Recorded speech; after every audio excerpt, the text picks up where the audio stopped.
थोड़ा सा मैं रिवीजन में बता देता हूँ। अगर आपके पास दो सदिश हैं और दो सदिश अगर समांतर हैं तो A बराबर होता है लैम्डा B, ठीक है।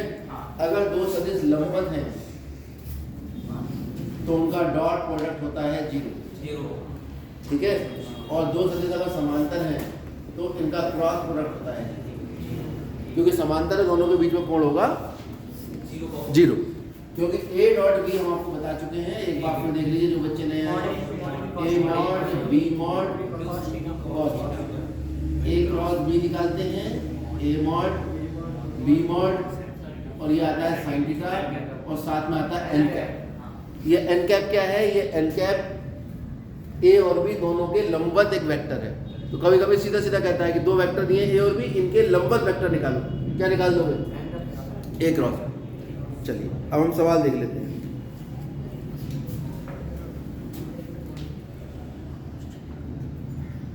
जैसे नमस्ते प्रश्नावली 10.4,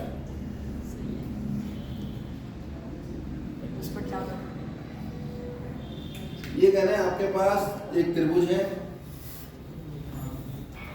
A B C, उसके शीर्ष है।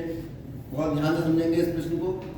इसमें आप स्थिति सदिश भी निकालना सीख लेंगे और भुजाओं के सदिश भी निकालना सीख लेंगे। ये है त्रिभुज का क्षेत्रफल ज्ञात कीजिए। क्या ज्ञात करना है? तो त्रिभुज के क्षेत्रफल का सूत्र होता है, किसी भी त्रिभुज का अगर क्षेत्रफल निकालना है तो उसकी दो भुजाओं के सदिश आपको पता होने चाहिए। क्या पता होने चाहिए?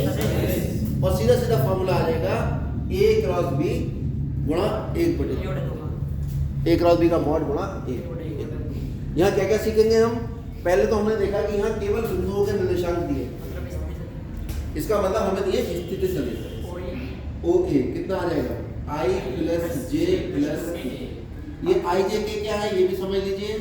अगर ये x अक्ष है, ये y अक्ष है और ये z अक्ष है, तो x अक्ष के अनुदिश स्थिति सदिश I, y अक्ष के j और z के दिशा में k।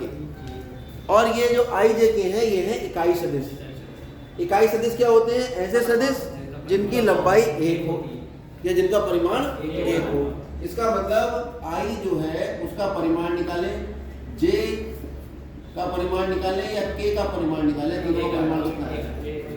ये परिमाण होता क्या है? कोई भी वेक्टर है उसकी एक निश्चित लंबाई होती है और एक निश्चित दिशा होती है। अगर मैं इसका नाम A रखता हूँ तो इसे मैं A वेक्टर से दिखाऊंगा, और अगर मैं कहता हूँ वेक्टर A का परिमाण, तो इस वेक्टर की यहाँ से यहाँ तक की जितनी भी लंबाई है, मान लो ये लंबाई 3 है 4 है, वो लंबाई इसका परिमाण है। उसको हम वेक्टर के दोनों तरफ ही डंडे लगा के प्रदर्शित करते हैं, अंग्रेजी में इसे मॉडुलस कहते हैं। तो जो पहली बार वेक्टर पढ़ रहे हैं बच्चे, एक दो बच्चे नए हैं, वो देख लें। सदिश तो बचपन से पढ़ते आ रहे हो, कक्षा 9 से।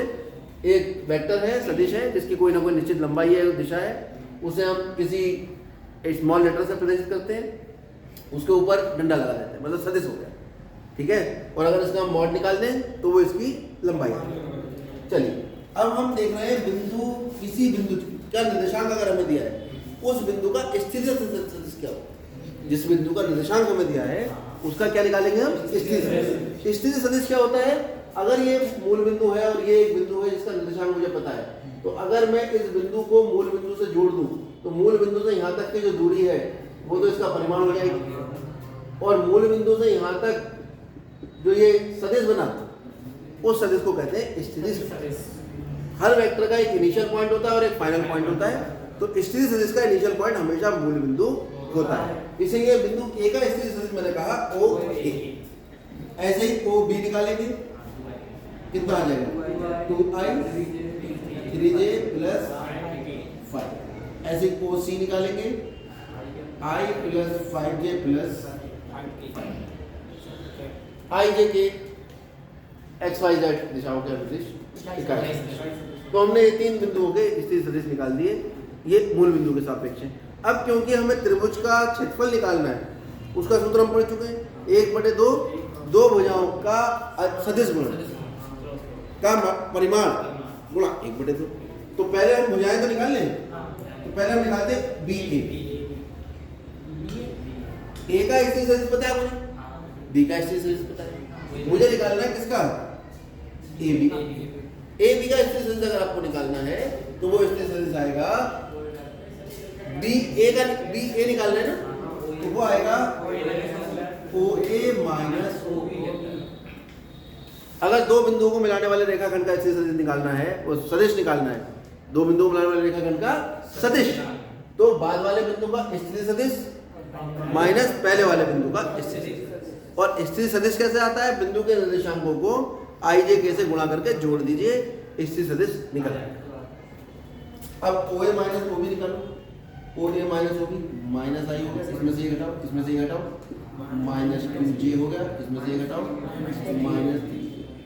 ये कौन निकल आया? ऐसे BC निकालो, OC माइनस बाद वाले बिंदु का स्थिर सदिश माइनस पहले वाले बिंदु का स्थिर सदिश।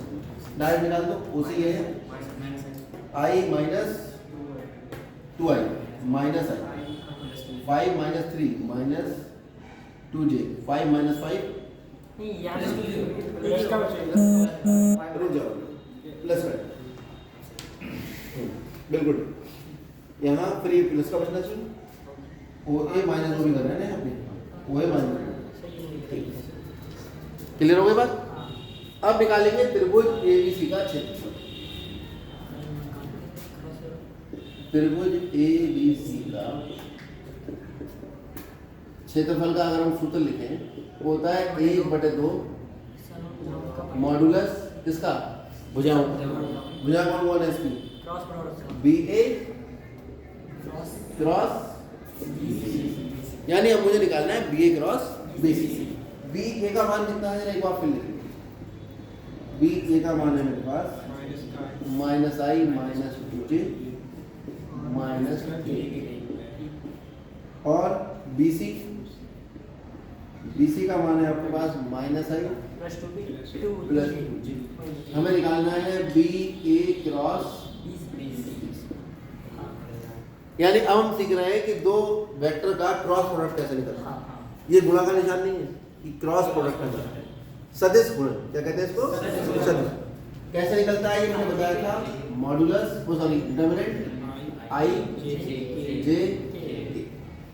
अब BA के गुणांक लिख दो यहाँ पर, -1 -2 -3, और BC के लिख दो, I का -1 J का 2 K का 0। क्या है ये मैंने सिद्ध भी करवाया था, मुझे अच्छे से याद है, आपको याद है?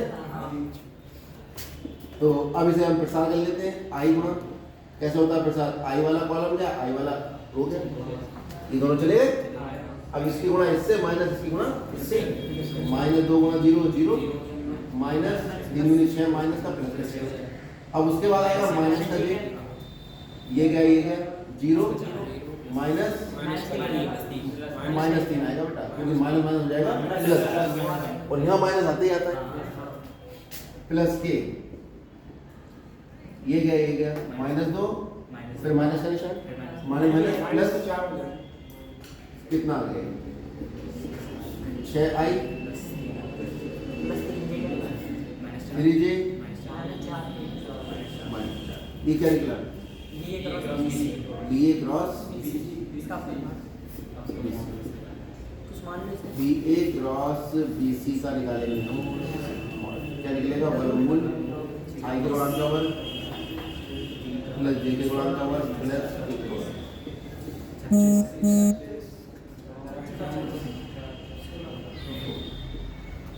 16 9 6 15 15 6 21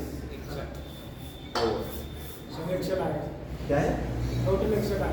अच्छा 3 और 1 4 और 2, ये आ गया आपका BA क्रॉस BC। अब निकाल दो आप त्रिभुज ABC का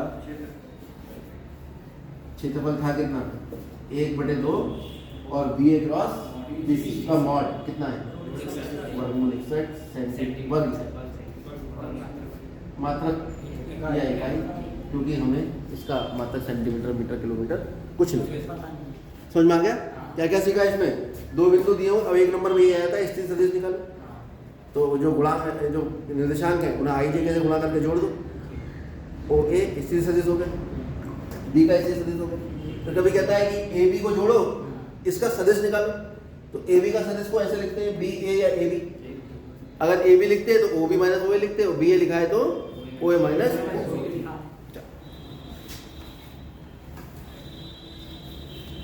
अब देखते हैं सवाल नंबर 10।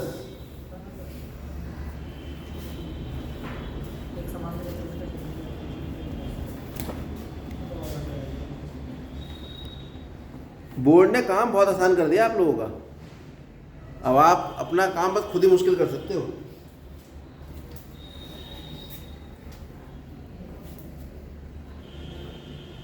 एक समांतर चतुर्भुज का क्षेत्रफल ज्ञात कीजिए जिसकी संलग्न मतलब जो समांतर चतुर्भुज दो तरह की भुजाएं होती हैं, एक तो समांतर होती है आपने सामने की,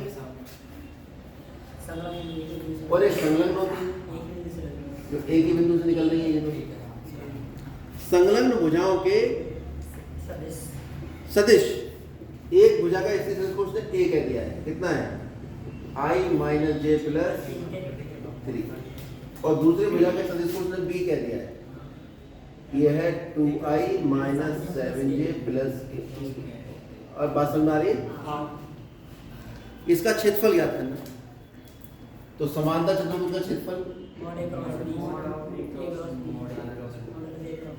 अगर हमें समांतर चतुर्भुज की भुजाएं पता है तो समांतर चतुर्भुज का क्षेत्रफल आता है मॉड ए।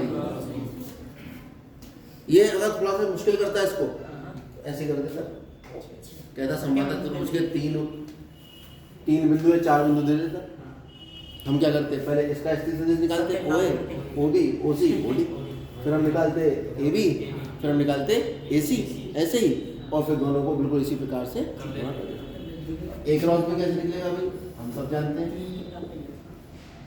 आई जे ए, आई के गुणांक ए में माइनस 3, यहाँ बी में 2 माइनस 7, ये कितना आ गया? आई गुणा ये गया माइनस 1 माइनस 7 के 21 माइनस जे ये गया 1 माइनस 6 प्लस के ये गया माइनस 7 प्लस ये कितना आ गया?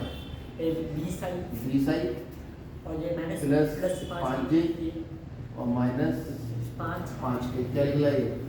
ये ध्यान दो, अब हम निकालेंगे ए क्रॉस बी का मॉड, यानी ये जो ए क्रॉस बी निकला है ये तो खाली क्षेत्रफल निकला है। अब परिमाण निकलेगा, नहीं सदिश निकला है ना, ए क्रॉस बी क्षेत्रफल नहीं निकला है, ए क्रॉस बी क्या निकला है? सदिश। अब इसका परिमाण आ जाएगा कितना आ रहा है? वर्गमूल 450। इसको लिख सकते हैं हम 9 पंजे 45, क्यों? तो 45 गुणा 10 कितना आ गया? 3 गुणा 5 वर्गमूल 2, 15 वर्गमूल 2। तो चतुर्भुज वो भी कौन सा? समांतर चतुर्भुज का क्षेत्रफल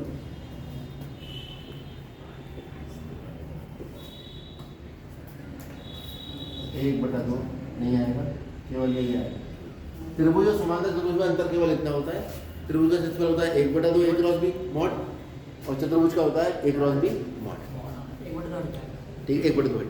और बाकी सेम रहता है, एक ही बिंदु से निकलने वाले जो दो सदिश हैं इन्हीं को संलग्न सदिशों का हम गुणनफल लेते हैं। ये आ गया 15 वर्गमूल 2 वर्ग इकाई लिखो या मात्रा लिखो, दोनों आपकी इच्छा है, कुछ भी। चलिए अब ये छठा सवाल पे विचार करते हैं जरा।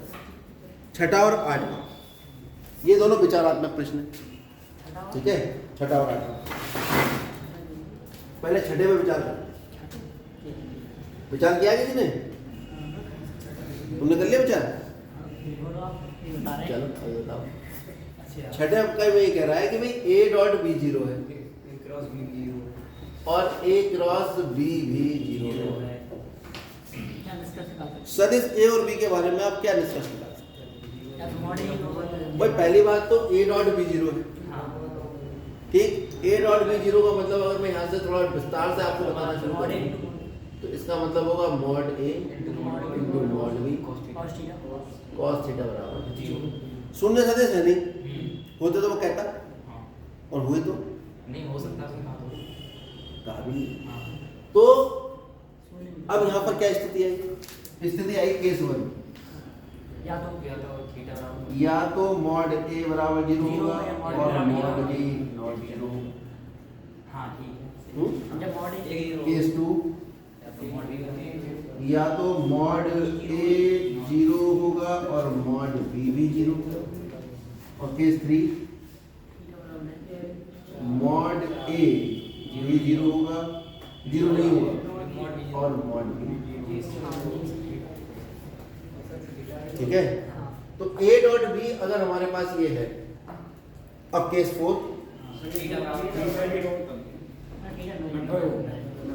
4 हुआ कि थीटा मॉड ए भी 0 नहीं है, मॉड बी भी 0 नहीं है और थीटा बराबर 4 केस यहां से निकल जा रहे हैं। क्लियर है? अच्छा, अगर हम ए क्रॉस बी बराबर 0 लें, इसका मतलब है A mod B mod sine theta N cap बराबर। ठीक, दोनों तरफ मॉड ले लो। अगर दोनों तरफ मॉड ले लें तो कुल मिला के ये भी यही आ जाएगा, A B sine theta N का मॉड तो 1 हो गया बराबर 0 का मॉड 0, 0 का मॉड 0। अब बताओ यहाँ से क्या केस आया? यहाँ से केस 1 में आ रहा है कि मॉड ए बराबर 0 और mod A not equal to 0। Theta 0 नहीं है, यहाँ भी थीटा 0 नहीं, यहाँ भी थीटा 0 नहीं, यहाँ भी थीटा और यहाँ भी थीटा 0। ठीक है, यहाँ क्या लिखना कि थीटा 0 नहीं। दूसरा mod A equal to 0, mod B equal to 0 और थीटा 0 नहीं। यहाँ से क्या केस बना? नहीं, 0 क्यों नहीं हो सकता? 0 हो सकता है, 90 नहीं होगा। क्यों? 0 तो हो सकता है। हाँ, और ये क्या बना? Mod A equal to 0, mod B equal to 0, mod A not equal to 0, mod B equal to 0 और थीटा बराबर 0। और केस 4 आएगा आपके पास, mod A not equal to 0, mod B not equal to 0, theta बराबर 0। ठीक है, ऊपर वाला जनरली अगर हम विचार करें इस पे, उत्तर तो सीधा सीधा निकल आता है। अब हमारे पास ये 2 स्थितियां हैं। अब क्या कह रहा है वो? क्या निष्कर्ष निकाल सकते हैं? ये निष्कर्ष निकले हुए। अब इनमें कॉमन निष्कर्ष कौन सा है कि थीटा ना तो 90 है और ना यहाँ पर 0 और मॉड ए इक्वल टू 0 और मॉड बी 0, यानी दोनों में से कोई एक वेक्टर 0 और एक वेक्टर 0 नहीं, और दोनों के बीच में ना तो वो वेक्टर समांतर है और ना वो वेक्टर लंब है। ये निकलता है। यहाँ पे क्या केस? अब दोनों में से जब एक कह दिया मैंने तो ये वाला और ये वाला केस सिमट गए आपस में। ये वाले और ये वाले एक ही जगह आ गए कि दोनों सदिशों में से कोई एक सदिश का परिमाण 0 है और ना ये एक दूसरे के लंबवत है और ना ये एक दूसरे के समांतर। दूसरी बात क्या निकल कर आ रही है कि यदि दोनों के बीच का कोण 90 हो जाए तब डॉट तो 0 होगा, लेकिन और अगर दोनों समांतर हो जाएं तो क्रॉस 0 हो जाएगा। क्या निष्कर्ष निकला? क्योंकि समान 90 और 0 में ये दोनों स्थितियां एक सा काम नहीं कर रही, लेकिन इसमें जब ना 90 है ना 0 है तब ये दोनों स्थितियां आपकी समीकरण को संतुष्ट कर। और एक तीसरी स्थिति मॉड ए इक्वल टू 0, तो यहां से क्या निष्कर्ष निकल के आ रहा है? मॉड ए इक्वल टू 0 है और मॉड बी इक्वल टू 0 है और दोनों 0। बस नहीं भाई, दोनों का एक साथ डॉट और क्रॉस 0 कब हो रहा है? या तो दोनों के दोनों 0 हो जाए, दोनों सदिश, या फिर दोनों में से कोई एक सदिश 0 हो जाए, तभी ये स्थिति संभव है। ठीक है, तो क्या निष्कर्ष निकालोगे? लिख दो सामने शब्दों में, लिख लो, खुद लिख लो। ठीक है, ये तो मैंने बहुत समझाने के लिए बता दिया। आंसर तो इतना सा है, आंसर ये लिखा हूँ मैं, चलो यहाँ डिब्बे में। आंसर तो ये है A dot B equal to 0 और A cross B equal to 0 implies that mod A equal to 0 और mod B equal to 0, otherwise both mod A equal to 0 and mod B। ठीक है, या तो ये केस होगा, अदरवाइज ठीक है। आगे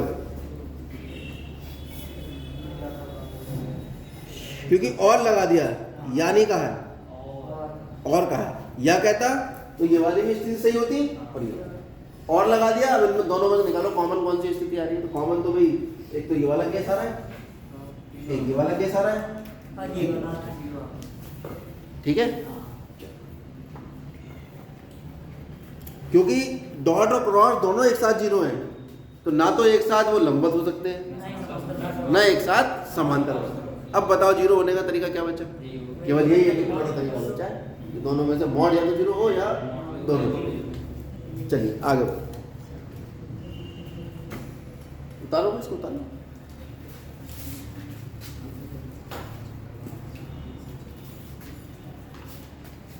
उतार रहे सबने कर रखा है।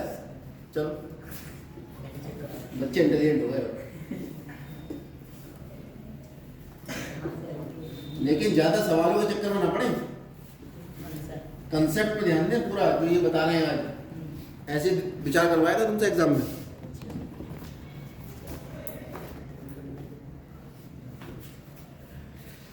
चलिए अब आगे देखते हैं अगला, इसी का भाई 8वां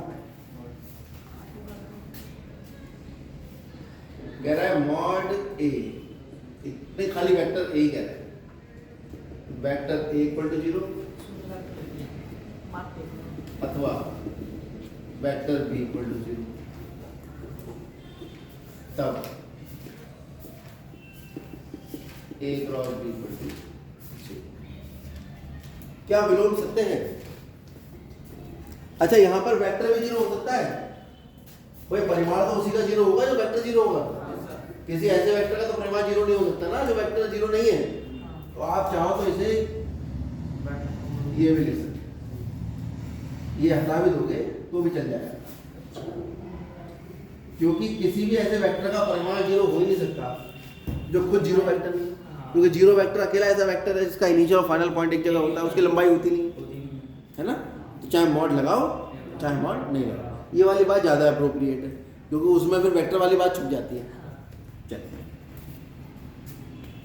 तो अब हमारे पास ये कह रहा है, अब ये कह रहा है कि ये तो बात सही है कि a इक्वल टू 0 अथवा b इक्वल टू 0 तब a cross b equal to 0। ये वाली बात तो यहाँ से हम सीख के आ गए। अब कह रहा है इसका उल्टा भी सही है या नहीं। ठीक है, क्या चेक करवा रहा है? विलोम। इसका विलोम क्या होगा? इसका विलोम होगा कि a cross b equal to 0 तब a इक्वल टू 0 अथवा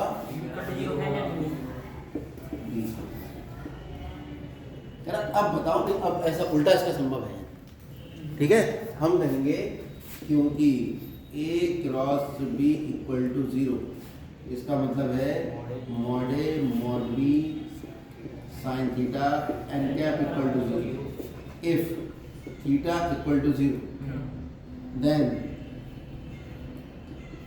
sign 0 equal to 0, then a cross b कितना हो जाएगा? बात समझ में? अगर साइन थीटा इक्वल टू 0 है तो a cross b equal to 0। अगर मैं ये लेके चलूं कि if a cross b equal to 0 then theta कितना होना चाहिए? 0। इसको थोड़ा सा ना कंफ्यूज हो रहा है,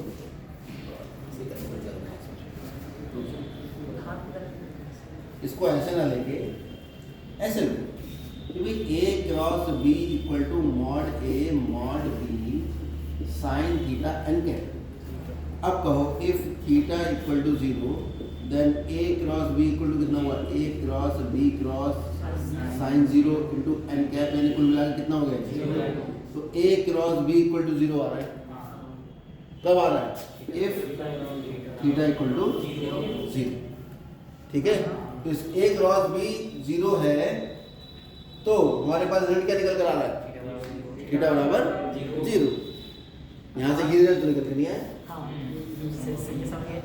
इसका मतलब है कि ए क्रॉस बी 0 होगा, तो ये जरूरी नहीं है कि ए 0 हो या बी 0 हो तभी 0 हो सकता है।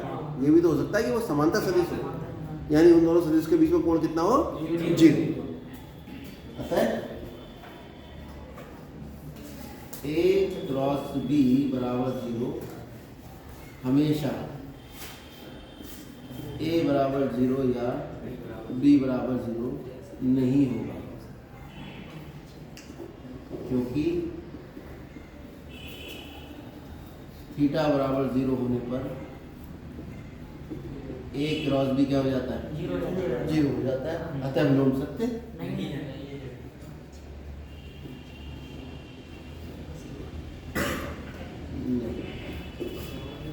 क्लियर हो गई बात।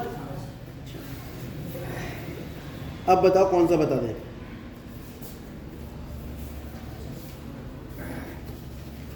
चलो तीसरा देखो, थोड़ा सा इसमें दिमाग लगा है।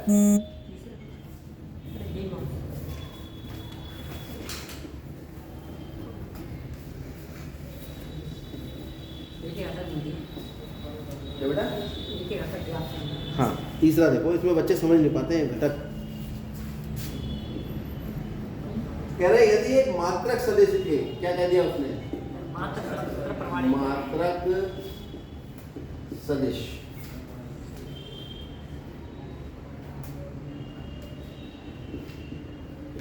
ए, इसका मतलब ये हुआ इसे ए कैप से दिखाएंगे। मात्रक सदिश पे ऊपर कैप लगा देते हैं, और जो मात्रक सदिश होता है उसका मॉड कितना होता है,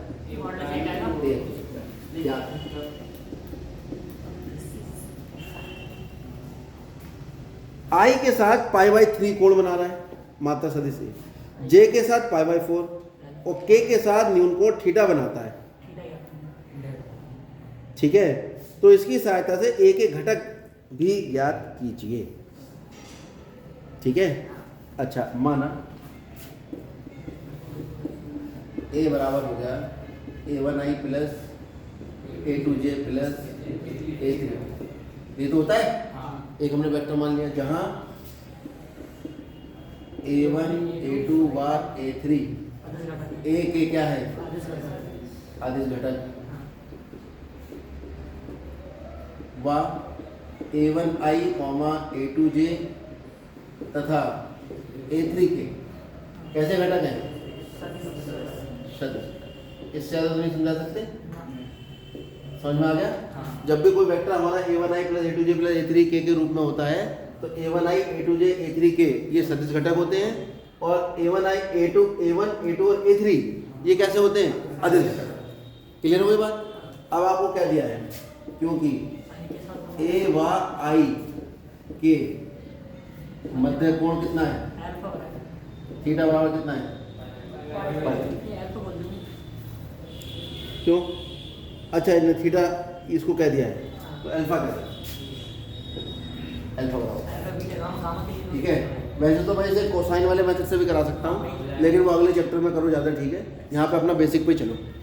ठीक है, तो a डॉट आई कितना होगा, a mod i mod cos। ठीक है, तो a डॉट आई कितना होगा, a का मॉड तो 1 है, i का मॉड भी 1 है, और cos π/3 कितना आ गया, 1/, b के निकल कर आया। ठीक है, एक अपने तरीके से a डॉट आई निकाल लो। कौन सा तरीका, a के साथ i का डॉट ले लो। a का मान था कितना, a का मान था a1i plus a2j plus a3 के, इसका डॉट किससे, i से बराबर 1/। जब i अंदर डॉट करेगा तो a1 dot i dot i dot i 1 होता है, तो पता होना चाहिए i डॉट i 1 होता है, और i डॉट j हो या i डॉट k हो या k डॉट आई हो, इन सब का मान कितना होता है? जी। और अगर 1 से तो 1 क्रॉस करते हैं तो मामला उलट जाता है, क्रॉस में सेम वालों का 0 आ जाता है, ठीक है, क्योंकि आई से कोण 0 बनता है ना। ये सब विस्तार से हम समझा चुके हैं, बार बार समझाएंगे तो पढ़ाई नहीं करते, ठीक है। तो पिछला वाला वीडियो अपना देख लेना, उसमें सब हमने विस्तार समझाया है। तो आई डॉट आई यहाँ पे हो गया 1, ये A1 आ गया, J dot I 0, K dot I 0, सीधा कितना निकल आएगा? Clear I? क्लियर हुई बात? तो अगर मैं यहाँ सीधा सीधा देखूं A1 का मान कितना निकला है? ठीक है, A1 कौन सा घटक है? और सदिश घटक कितना आया इसका? ठीक है, यानी अदिश घटक और सदिश घटक दोनों दो घटक हैं वो, पहली बात तो बराबर। दूसरी बात क्या है? सदिश घटक आया है A डॉट आई, ठीक है, पहला, और A डॉट आई जब मैंने करा तो A1 निकल के आया। ऐसे ही सिमिलरली अगर मैं A डॉट J निकालूंगा तो A का मॉड 1, J का मॉड 1, और कॉस A और J के बीच में कोण कितना बन रहा है? π/4 बनता है। सवाल में दिया है, अरे समझ में आ गया? ये मैं चित्र बना दूं, चित्र कुछ ऐसा है इसका, ये x अक्ष है, ये y अक्ष है, और ये z अक्ष। ये मेरे पास A है, ये x अक्ष से जो कोण बना रहा है वो π/3 बना रहा है, ये जो y अक्ष से कोण बना रहा है π/4 बना रहा है, ये जो z अक्ष से कोण बना रहा है ये हमारा A है। क्लियर हुई बात? तो A डॉट J हमारे पास ये निकला है। अब J से करोगे तो कितना आ जाएगा? ये A2 बराबर 1/√3, 1/2, और A डॉट K निकालोगे तो A का मॉड 1, K का मॉड 1, और कितना दिया ये? थीटा का मान ज्ञात कीजिए, नून कोणीय बना, तो कितना निकल आएगा ये? cos थीटा, ठीक है। और A डॉट K कितना आ गया? क्लियर है बात? अभी बताओ, A जो वेक्टर था, जो इकाई सदिश था, क्योंकि इसका तो मॉड कितना था? और इसका मॉड होता कितना है? वर्गमूल A² plus A1² plus A2² plus A3² बराबर 1। तो यहाँ से कितना आ गया? A1² plus A2² plus A3² बराबर 1। A1 का मान कितना है? 1/2, कितना हो जाएगा? 1/4। A2 का मान कितना है? 1/2 प्लस A3 कितना है? cos² थीटा बराबर 1। तो cos² थीटा बराबर 1 माइनस एलसीएम ले लो 4, कितना आ गया? 3/4। अरे 4 एलसीएम ले लो, 2 यहाँ आया 1, यहाँ आया 2, 3/4, ये कितना आ गया? 1/4। और cos थीटा कितना आ जाएगा यहाँ से? वर्गमूल 1/4, cos थीटा का मान आ गया प्लस माइनस 1/2, क्योंकि ये पीछे भी तो जा सकता है ना। तो आपके पास ये cos थीटा या तो 1/2 होगा या फिर माइनस। क्लियर है बात? नोट कर लीजिए। तो इफ cos थीटा बराबर 1/2, थीटा का मान कितना आ गया? cos थीटा बराबर -1 वाला पाई माइनस कर 3 होगा। हाँ 3 होगा, बिल्कुल बात ठीक है, बिल्कुल बात ठीक। हाँ यहाँ π/3 होकर 2 आया ना, सही, बिल्कुल ठीक, बिल्कुल ठीक।